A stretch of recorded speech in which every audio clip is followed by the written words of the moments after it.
आइए सुनते हैं रविंद्रनाथ टैगोर की लिखी हुई कहानी पिंजर। जब मैं पढ़ाई की पुस्तकें समाप्त कर चुका तो मेरे पिता ने मुझे वैदिक सिखानी चाहिए और इस काम के लिए एक जगत के अनुभवी गुरु को नियुक्त कर दिया। मेरा नवीन गुरु केवल देशी वैदिक में ही चतुर न था, बल्कि डॉक्टरी भी जानता था।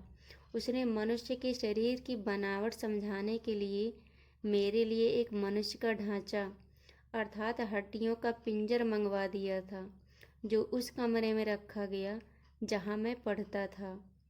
साधारण व्यक्ति जानते हैं कि मुर्दा विशेषतः हड्डियों के पिंजर से कम आयु वाले बच्चों को जब वे अकेले हों कितना अधिक भय लगता है। मुझको भी डर लगता था और आरंभ में मैं कभी उस कमरे में अकेला न जाता था। यदि कभी किसी आवश्यकता जाना भी पड़ता तो उसकी ओर आंख उठाकर न देखता था।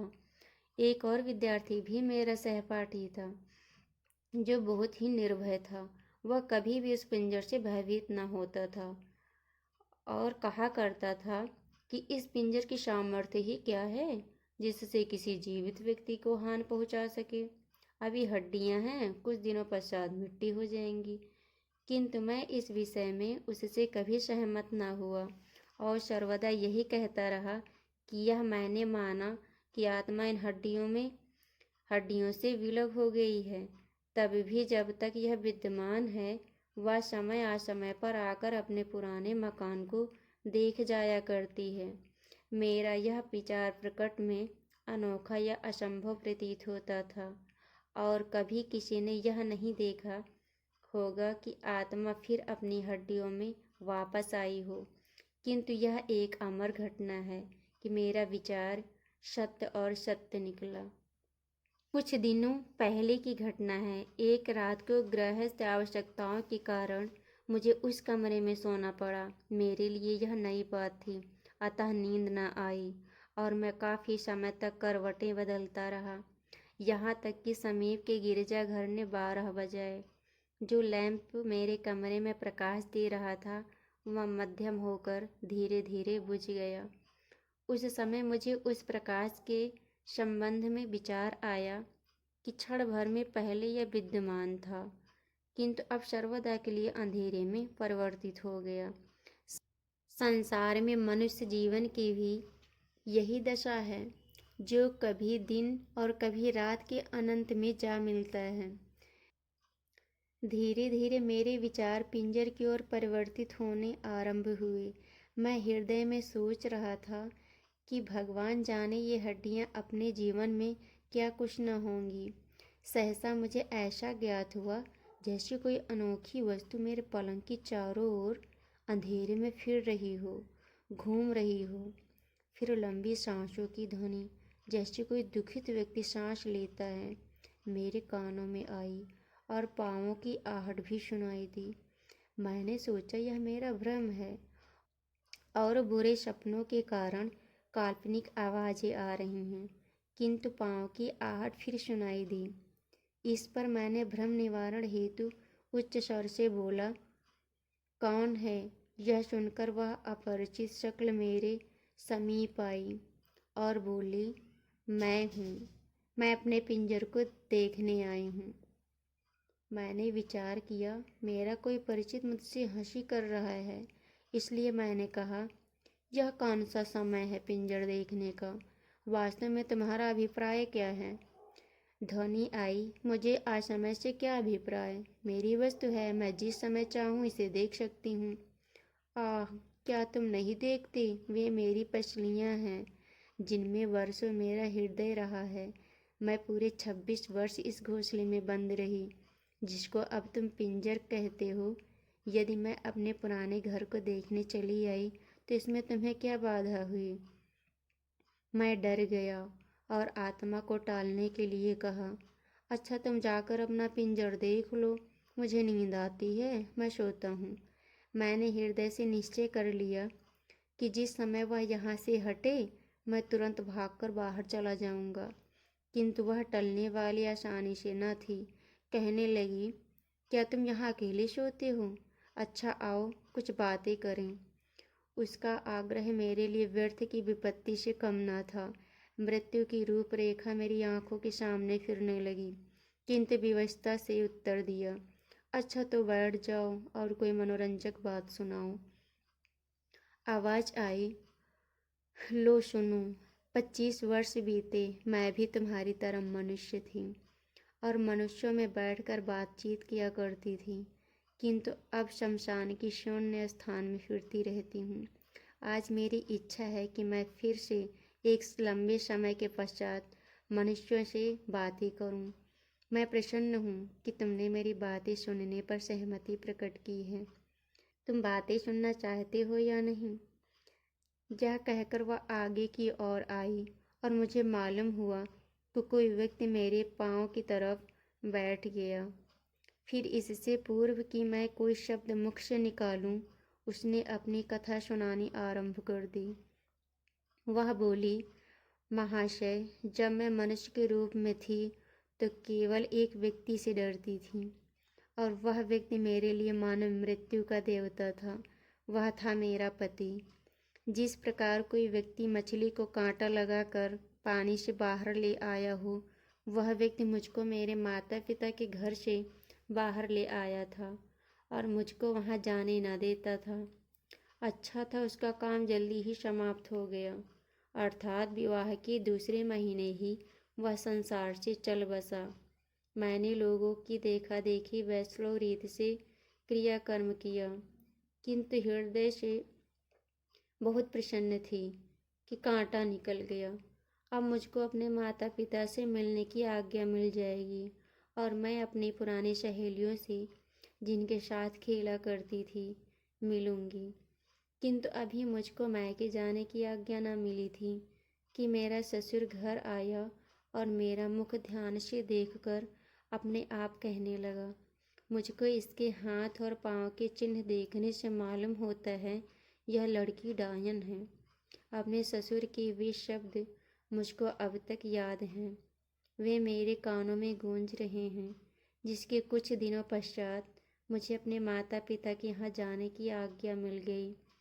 पिता के घर जाने पर मुझे जो खुशी हुई वह वर्णन नहीं की जा सकती। मैं वहाँ प्रसन्नता से अपने यौवन के दिन व्यतीत करने लगी।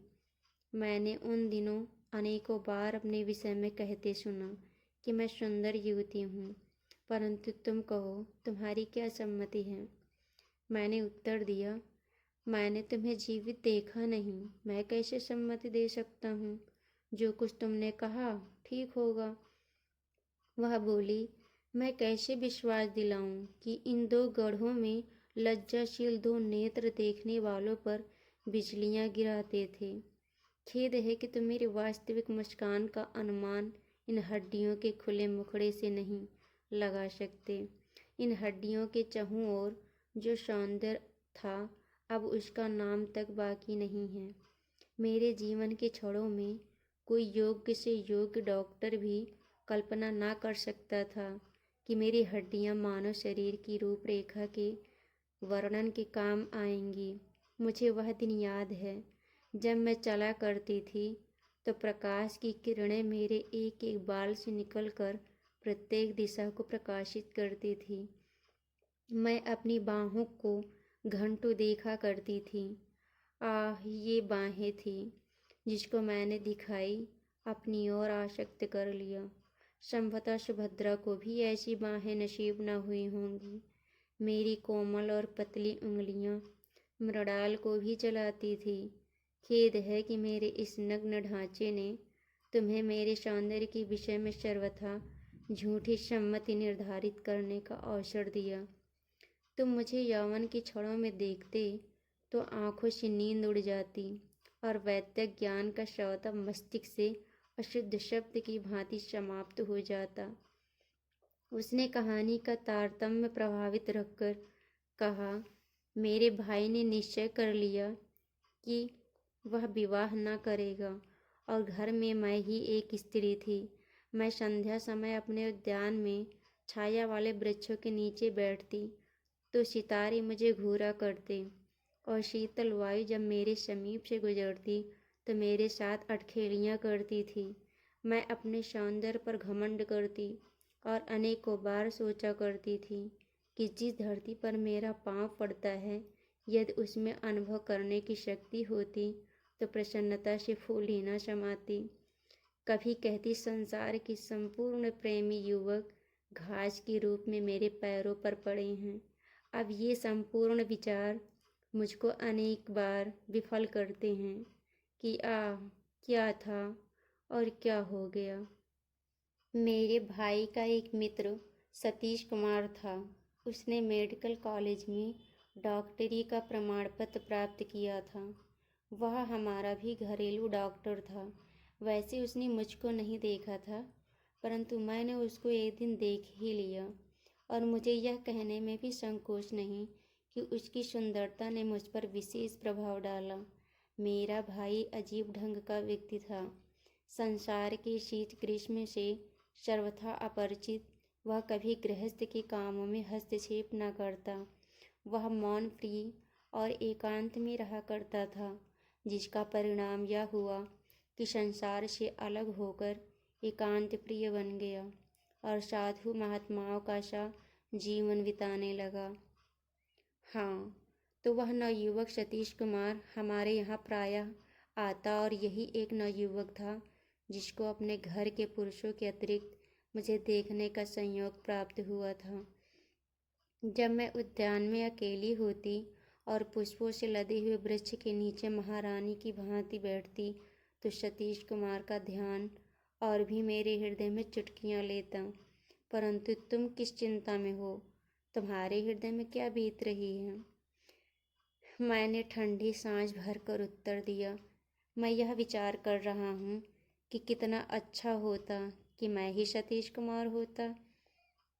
वह हंसकर बोली, अच्छा, पहले मेरी कहानी सुन लो, फिर प्रेमालाप कर लेना। एक दिन वर्षा हो रही थी। मुझे कुछ बुखार था। उस समय डॉक्टर अर्थात मेरा प्रिय सतीश मुझे देखने के लिए आया। यह प्रथम अवसर था कि हम दोनों ने एक दूसरे को आमने सामने देखा और देखते ही डॉक्टर मूर्ति समान स्थिर सा हो गया और मेरे भाई की मौजूदगी ने होश संभालने के लिए बाध्य कर दिया। वह मेरी ओर संकेत करके बोला, मैं इनकी नब्ज देखना चाहता हूँ। मैंने धीरे से अपना हाथ दुशाले से निकाला। डॉक्टर ने मेरी नब्ज पर हाथ रखा। मैंने कभी न देखा कि किसी डॉक्टर ने साधारण ज्वर के निरीक्षण में इतना विचार किया हो। उसके हाथ की उंगलियां काँप रही थी। कठिन परिश्रम के पश्चात उसने मेरे ज्वर को अनुभव किया, किंतु वह मेरा ज्वर देखते देखते स्वयं ही बीमार हो गए। क्यों, तुम इस बात को मानते हो या नहीं? मैंने डरते डरते कहा, हाँ, बिल्कुल मानता हूँ। मनुष्य की अवस्था में परिवर्तन उत्पन्न होना कठिन नहीं है। वह बोली, कुछ दिनों परीक्षण करने से ज्ञात हुआ कि मेरे हृदय में डॉक्टर के अतिरिक्त और किसी नवयुवक का विचार तक नहीं। मेरा कार्यक्रम था संध्या समय वसंती रंग की साड़ी पहनकर, बालों में कंघी, फूलों का हार गले में डालकर, दर्पण हाथ में लिए बाग में चले जाना और पहरों देखा करना। क्यों, क्या दर्पण देखना बुरा है? मैंने घबरा कर कहा। नहीं, नहीं तो बिल्कुल नहीं। उसने कहानी का सिलसिला स्थापित रखते हुए कहा, दर्पण देखकर मैं ऐसा अनुभव करती जैसे मेरे दो रूप हो गए हैं, अर्थात मैं स्वयं ही सतीश कुमार बन जाती और स्वयं ही अपने प्रतिबिंब को प्रेम का समझकर उस पर तन मन न्यौछावर करती। यह मेरा बहुत ही प्रिय मनोरंजन था और मैं घंटों व्यतीत कर देती। अनेकों बार ऐसा हुआ कि मध्याह्न को पलंग पर बिस्तर बिछाकर लेटी और एक हाथ को बिस्तर पर उपेक्षा से फेंक दिया। जरा आँख झपकी तो सपने में देखा कि सतीश कुमार आया और मेरे हाथ को चूमकर चला गया। बस, अब मैं कहानी समाप्त करती हूँ। तुम्हें तो नींद आ रही है। मेरी उत्सुकता बहुत बढ़ चुकी थी, अतः मैंने नम्रता भरे स्वर में कहा, नहीं, तुम कहे जाओ, मेरी जिज्ञासा बढ़ती जा रही, मैं सुन तो रहा हूँ। वह कहने लगी, अच्छा सुनो। थोड़े दिनों में ही सतीश कुमार का कारोबार बहुत बढ़ गया और उसने हमारे मकान के नीचे के भाग में अपनी डिस्पेंसरी खोल ली। जब उसी रोगियों से अवकाश मिलता तो मैं उसके पास जा बैठती और हंसी ठट्ठों में विचित्र दवाई का नाम पूछती रहती। इस प्रकार मुझे ऐसी दवाई भी ज्ञात हो गई जो विषैली थी। सतीश कुमार से जो कुछ मैं मालूम करती वह बड़े प्रेम और नम्रता से बताया करता। इस प्रकार एक लंबा समय बीत गया और मैंने अनुभव करना आरंभ किया कि डॉक्टर होश हवास खोए से रहते हैं और जब कभी मैं उनके सम्मुख जाती हूँ तो उसके मुख पर मुर्दनी सी छा जाती है, परंतु ऐसा क्यों होता है इसका कोई कारण ज्ञात न हुआ। एक दिन डॉक्टर ने मेरे भाई से गाड़ी मांगी। मैं पास बैठी थी। मैंने भाई से पूछा, डॉक्टर रात में इस समय कहाँ जाएगा? मेरे भाई ने उत्तर दिया, तबाह होने को। मैंने अनुरोध किया कि मुझे अवश्य बताओ वह कहाँ जा रहा है। भाई ने कहा, वह विवाह करने जा रहा है। यह सुनकर मुझे मूर्छा सी आ गई, किंतु मैंने अपने आप को संभाला और भाई से फिर पूछा, क्या वह सचमुच विवाह करने जा रहा है या मजाक करते हो? उसने उत्तर दिया, सत्य ही आज डॉक्टर दुल्हन लाएगा। मैं वर्णन नहीं कर सकती कि यह बात मुझे कितनी कष्टप्रद में अनुभव हुई। मैंने अपने हृदय से बार बार पूछा कि डॉक्टर ने मुझसे यह बात क्यों छिपा कर रखी। क्या मैं उसको रोकती कि विवाह मत करो? इन पुरुषों की बात का कोई विश्वास नहीं। मध्य रात डॉक्टर रोगियों को देखकर डिस्पेंसरी में आया और मैंने पूछा, डॉक्टर साहब, क्या यह सत्य है कि आज आपका विवाह है? यह कहकर मैं बहुत हंसी और डॉक्टर यह देखकर कि मैं इस बात को हंसी में उड़ा रही हूँ न केवल लज्जित हुआ बल्कि कुछ चिंतित सा हो गया। फिर मैंने सहसा पूछा, डॉक्टर साहब, जब आपका विवाह हो जाएगा तो क्या आप फिर भी लोगों की नब्ज़ देखा करेंगी? आप तो डॉक्टर हैं और अन्य डॉक्टर की अपेक्षा प्रसिद्ध भी हैं कि आप शरीर के संपूर्ण अंगों की दशा भी जानते हैं। किंतु खेद है कि आप डॉक्टर होकर किसी के हृदय का पता नहीं लगा सकते कि वह किस दशा में है। अतः हृदय भी शरीर का एक भाग है। मेरी शब्द डॉक्टर के हृदय में तीर की भांति लगी, परंतु वह मौन रहा। लगन का मुहूर्त बहुत रात गए निश्चित हुआ था और बारात देर से जानी थी। अतः डॉक्टर और मेरा भाई प्रतिदिन की भांति शराब पीने बैठ गए। इस मनोविनोद में उनको बहुत देर हो गई। 11 बजने को थे कि मैं उसके पास गई और कहा, डॉक्टर साहब, 11 बजने वाले हैं, आपको विवाह के लिए तैयार होना चाहिए। वह किसी सीमा तक चेतन हो गया था। बोला, अभी जाता हूँ। फिर वह मेरे भाई के साथ बातों में तल्लीन हो गया और मैंने अवसर पाकर विष की पुड़िया जो मैंने दोपहर को डॉक्टर की अनुपस्थिति में उसकी अलमारी से निकाली थी, शराब के गिलास में जो डॉक्टर के सामने रखा हुआ था उसमें डाल दी। कुछ क्षणों के पश्चात डॉक्टर ने अपना गिलास खाली किया और दूल्हा बनने को चला गया। मेरा भाई भी उसके साथ चला गया। मैं अपने 2 मंजिले कमरे में गई और अपना नया बनारसी दुपट्टा ओढ़ा। मांग में सिंदूर भर पूरी सुहागन बनकर उद्यान में निकली, जहाँ प्रतिदिन संध्या समय बैठा करती थी। उसी समय चांदनी छिटकी हुई थी। वायु में कुछ सिहरन उत्पन्न हो गई थी और चमेली की सुगंध ने उद्यान को महका दिया था। मैंने पुड़िया की शेष दवा निकाली और मुंह में डालकर एक चुल्लू पानी पी लिया। थोड़ी देर में मेरे सिर में चक्कर आने लगे, आँखों में धुंधलापन छा गया। चांद का प्रकाश मध्यम होने लगा और पृथ्वी तथा आकाश, बेल बूटे, अब मेरा घर जहाँ मैंने आयु बिताई थी, धीरे धीरे लुप्त होते हुए ज्ञात हुए और मैं मीठी नींद सो गई। 1.5 साल के पश्चात सुख स्वप्न से चौंकी तो मैंने क्या देखा कि 3 विद्यार्थी मेरी हड्डियों से डॉक्टरी की शिक्षा प्राप्त कर रहे हैं और एक अध्यापक मेरी छाती की ओर वेद से संकेत करके लड़कों को विभिन्न हड्डियों के नाम बता रहा है और कहता है, यहाँ हृदय रहता है जो विवाह और दुख के समय धड़का करता है और यह वह स्थान है जहाँ उठती जवानी के समय फूल निकलते हैं। अच्छा, अब मेरी कहानी समाप्त हुई। अब मैं विदा होती हूँ, तुम सो जाओ।